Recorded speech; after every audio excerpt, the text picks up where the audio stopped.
Oh, hello. That's supposed to spin. How are you doing? Let's make a painting. And let's see. Why my chair is so low? Anyway, water. Flip the page. Put water. Give it a boost. Turn. Ooh, nice. So what I do is I flip the page, and that's helped me with the wrinkle, not wrinkle, but doesn't let the paper turn. I guess wrinkle. And also stick better when I flip it first and then put water on the back first, then on the front. Also, from the paint that left on the glass, that's one of the reasons I don't clean my glass, because I have all this paint left over. And sometimes it gives me ideas what to do. Like now, it's got very interesting pattern.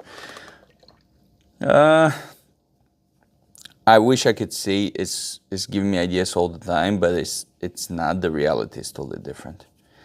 It doesn't give me ideas. Actually, most of the time, it doesn't give me any ideas. It just look nice, but yeah, it is what it is. Sometimes you do stuff just for the sake of it, not because they actually practical. But this one is practical because it's helped with my paper sticking in. So I guess I can justify that. Why I'm talking about this? Anyway, we just gonna put color everywhere. Using blue and brown, and we didn't even clean the brush between the transition from ground to sky. The reason for that is because I want to blend everything. All the white spots, I'm going to blend them with a multiple brush. There we go. Not too hard. I'm not pushing too hard. Just going around. There we go. Doesn't have to be rocket science, man. Take the palette knife, of course. I'm going to make some pushing paint around a little bit. I can go a couple of things. I can go mountains. I can go waves. I'm not sure. I really like the idea of waves because earlier when I flipped the page, I had some marks here. Oh, which one was? Oh, you know what? This is great. I think it's in Arizona, these mountains. They're very famous. There you go. We're gonna make them. We're just gonna push the paint around. Relatively flat ground.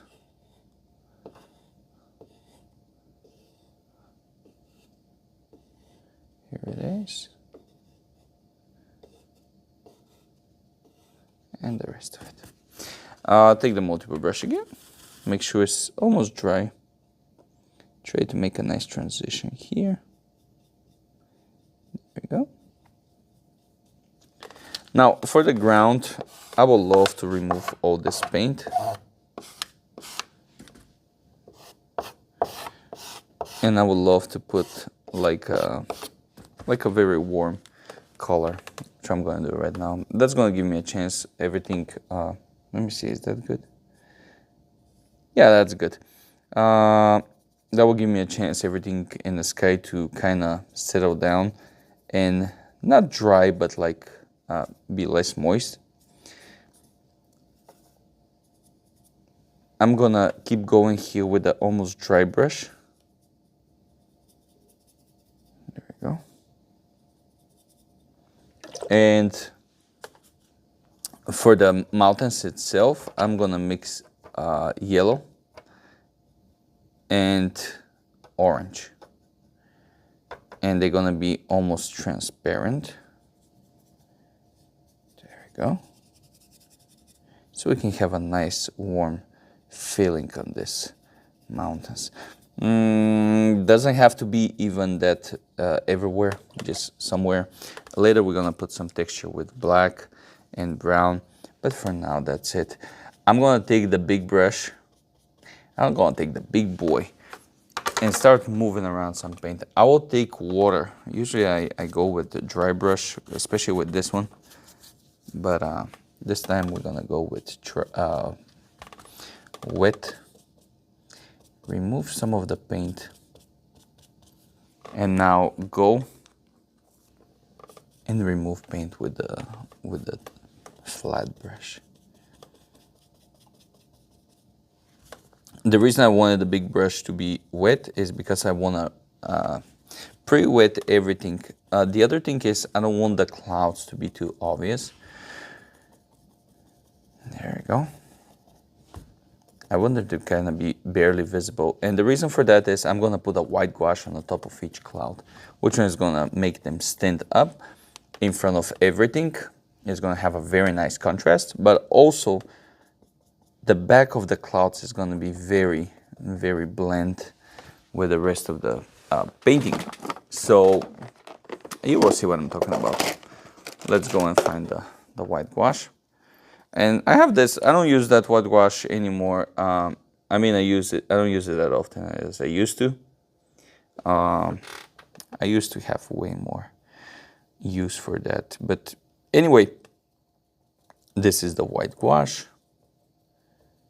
There we go. Straight from the tube. Well, because I'm not using it that often anymore, it start drying out in the tube. Let's see. There we go.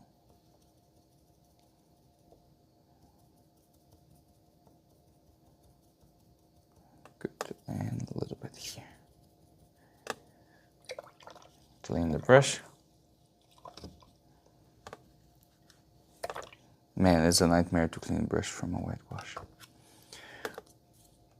Now take the white gouache with the palette and try to put some texture.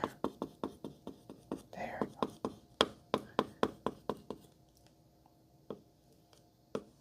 go.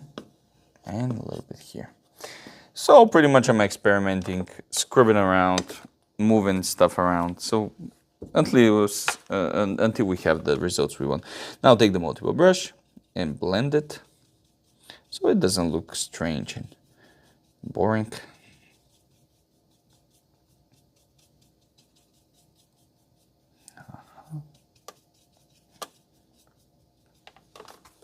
And for the final part, we're gonna do the blue and brown, and we're gonna add the contrast we was talking about earlier. And that's gonna help the whole clouds to pop up. There we go. And lastly, it's gonna be here, and a little bit of brownish right here.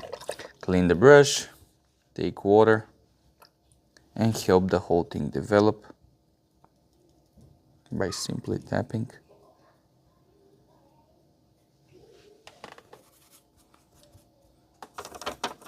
Take a little bit of black and adding last details of the mountains. Non-objective painting doesn't have to have all the time something on the foreground. That's more than enough. Maybe a couple of shadows, but that's about it. Should we put a couple of birds? So yeah, I said no details, and immediately I said no details. It's like, yeah, let's put some details. Let's put a bald eagle. Let's go. Boom. You know, it's just a dot, but the idea is cool. And there we go. Watercolor, abstract, landscape.